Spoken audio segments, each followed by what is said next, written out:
Welcome back to your favorite channel with your favorite Kunnu. So guys, હવે અત્યારે રાજુના લગનથી return આવીએ છે અને જમવાનો કોઈ પ્લાન નતો. એકદમ એટલે 1% બી કોઈને એવું નતું કે આ વસ્તુ અમે કરીશું. સમજો કે અમે ગાડી ચલાવું છે, સામે એક લગન દેખાયું છે અને આ લોકો કે જવું છે. મેં કીધું હા ચલો. આમ ટર્ન પાડીને ડાયરેક્ટ પાર્ક કરી દીધી છે હવે ગાડી. હવે અહીંયા મેરેજ છે, ખબર નહીં કોનું છે. માં કસમ, માતાજીના કસમ, તું તારી ગર્લફ્રેન્ડ ના, ગર્લફ્રેન્ડ તો નહીં, જેના પપ્પા મમ્મીના કસમ ખા. ખબર નહીં કોનું મેરેજ છે, કોની કસમ ખાઈશ? જેન જો લગન થવાનું છે એની કસમ. હવે ખબર નહીં અને જઈ રહ્યા છે. અરે એવું બી નહીં, એટલો કોન્ફિડન્સ. અમે સૂટ વૂટ પહેરીને. કેવું લાગે છે? ધક ધક હો રહા હે. લાવું ધક મોટા પપ્પા ખબર નહીં, અનપ્લાન એકદમ મોટા પણ છોકરા લાગે. કસમથી બહુ અઘરું અમે કરવા જઈ રહ્યા છે, રિસ્ક લેવા જઈ રહ્યા છે. અને મારે કેટલા ટાઈમ થી આવો વ્લોગ બનાવવો હતો અને આ લોકોએ હા કીધું. હે ફોટો પાડો છે એ પછી પહેલા જમી લે પછી એનું બતાવીએ તમને. અને અમારે તો બરાબર છે, ફાલ્ગુની તો એટલો મેકઅપ ને બધું કર્યું છે કે લાગશે કે એની ફ્રેન્ડ છે તો એ રીતના જઈ રહ્યા છે. બહુ જ અલગ એક્સપિરિયન્સ રહેવાનો છે. લુક બદલે મેં જો અલા આમ આડો ચાલ લે વડો લે. મેં સૂટ પહેર્યો છે. આ એક કોટી આને કીધું કોટી ના પહેરે, પછી આને બી સૂટ પહેર્યો છે જો. અને પેલા 3 જણ મેં અમને બતાવું. અહીંયા ચેન્જ થાય છે બધું. જે હેરસ્ટાઈલ કરી હતી એ નીકળવામાં આવે છે.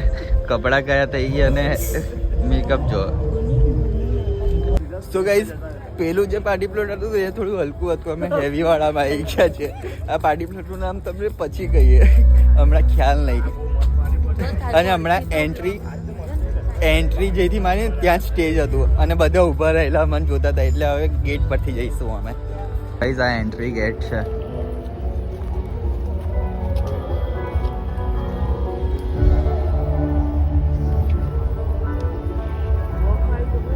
ફોટો પાલ અમારો યાર. સો ગાઈઝ, એન્ટ્રી મળી ગઈ છે, પણ પહેલા નામ જોવું પડશે. પ્રિન્સ એટલે એ પ્રિન્સ નહીં લખ્યું.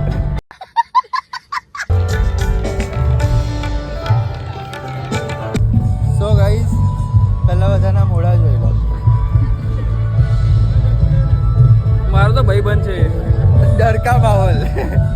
સો ગાઈઝ, બેટિંગ સ્ટાર્ટ થઈ ગઈ છે. મેં લીધું છે પનીર, કંઈક લીધું છે પનીરનું. આ એ ગાર્લિક બ્રેડ લીધી છે. ચીઝ નાન. શું લાવ્યા તમે? સૂપ. અને આ સૂપ લઈ રહ્યા છે. અને એક જે ભાઈ છે એ બધું કાઢવા ગયો છે, પછી આવશે.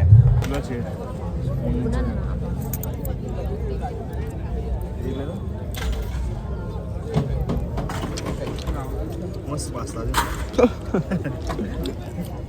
એનું સારું લાગે. બધા એવું ખાવાનું ચાલુ કરી દીધું છે ને, જોવે.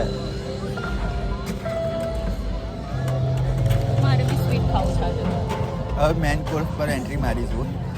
વાર લાગશે. આ સૂટના પૈસા વસૂલ તારા? વાર લાગશે. ગુલાબ જાંબુ છે. આ જે સૂટ ભાડાનો હતો ને, પછી ગોળ વાળું તારો છે, જૈગરી લખ્યું છે. એ વસૂલ. પેલા વેદાંતને કહે છે thank you. Vedant thank you. બાસુંદી બાસુંદી નહીં તો શું છે પણ ખબર ન પડી શું છે. તાર લગનમાં બધા જાન વાળે તૈયાર લઈ આવજે. કલાકમાં પાસ રાખજો. બીકમાં ને બીકમાં અરે બાસુંદી જોડે કઈ ચમચી દેખાય જો રે. આ જો હું લઈ રહી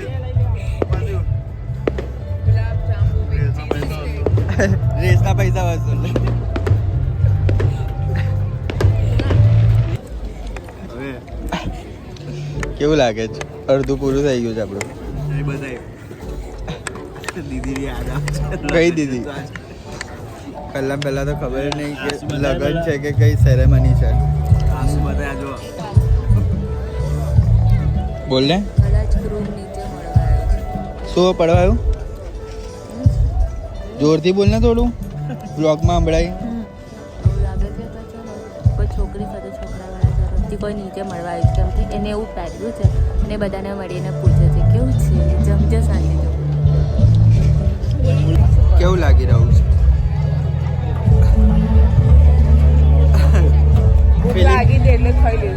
ફિલિંગ નોટ વેલ. આવું પહેલી વાર કર્યું તો મેં પણ જિંદગીમાં પહેલી વાર આવું બધું કર્યું છે. અને મારે કેટલા ટાઈમથી બ્લોગ આવો બનાવવો હતો તો પહેલાં એ કીધું તો મેં કીધું કરી દઈએ તો થઈ ગયું. હજી એટલે બાકી છે રોકાનું જમવાનું બાકી છે જમે છે. બાકી તો બહાર જઈને એક્સપિરિયન્સ કહીએ બધાને.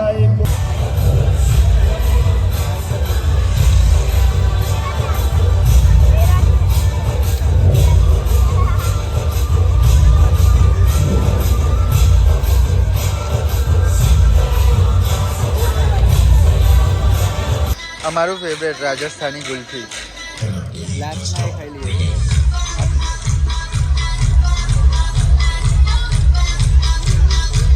આ માણસ છે અહીંયા બધું ડેકોરેશન માટે મૂક્યું છે ને એને ખૈલી ડીશ અહીંયા મૂકી દીધી. હા એટલે સોરી બીજા બધા બી મૂકેલી છે. આ લોકોનું કંઈક છે રિસેપ્શન કે મેરેજ. આ બંને થેન્ક યુ સો મચ જે ભાઈ હોય જે પણ ભાઈ બેન. તું ખુદા કી વે हाथों में हाथ की थी जो कमी से तेरे होने से ही पूरा हुआ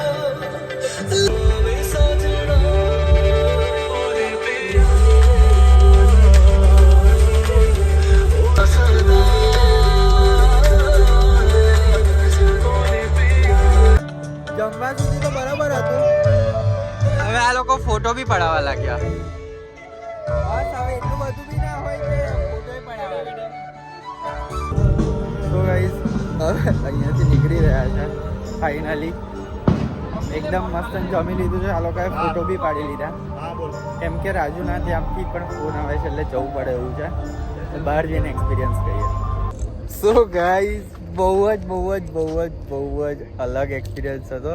ખબર નહીં એવું નહીં બીક નહીં લાગી કંઈ કે એવું કોઈ પૂછી લેશે કે કંઈ પણ ખબર નહીં. થઈ ગયું એકદમથી અનપ્લાન થયો અને થઈ ગયું એવું. કેવો રહ્યો એક્સપિરિયન્સ? હમણાં તમે આંખ ખોલો. સો કેવું રહ્યું? કેવું ચાંદલો નહીં કર્યો કેમ કે અમે કરતો ને તો એ કહેતો કે આટલા પૈસાનું તો કંઈ છે નહીં. ડીશ બી નહીં આટલા પૈસાની. હા ફ્રૂટ બી નહીં આટલા પૈસાનું એટલું. અને આઈફોન સ્ટોરેજ ઇઝ ફૂલ. કેવું લાગ્યું હતું તને? સામા પેલું આપણે જમવા જતા રહ્યા હતા એ.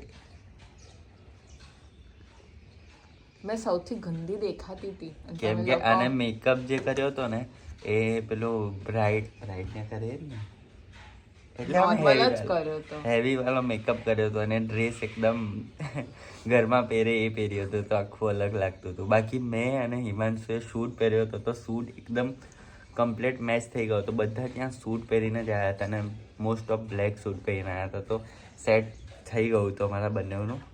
સો એક તમને એડવાઇસ આપવા માંગીએ છીએ કે જો કોઈના લગ્ન વગનમાં જાઓ તો શૂટ પહેરીને જાઓ તો સેટ થઈ જાય બધી જગ્યાએ. કાં તો ફોર્મલ પહેરીને જાઓ તો આવી રીતના કોઈ જગ્યાએ જાઓ તો કોઈ જજ ના કરે કે આ ક્યાંથી આવે છે.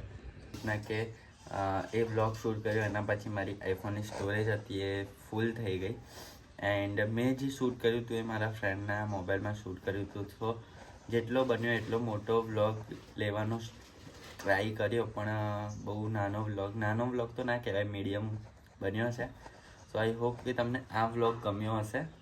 જો આવા જ કંઈક વ્લોગ તમારા મગજમાં હોય કે આઈડિયા હોય કે આ ટાઈપનો તમે વ્લોગ બનાવો તો કોમેન્ટ કરી શકો છો નીચે. બાકી હવેથી વ્લોગ્સ આવશે એવું મેં વિચાર્યું છે. બાકી વિચારું તો છું પણ બનતા નહીં પણ ટ્રાય કરીશું. સો મળીએ આપણે નવા વ્લોગમાં. ત્યાં સુધી Tata bye bye see you good night. જય માતાજી જય શ્રી રામ ગુડ મોર્નિંગ.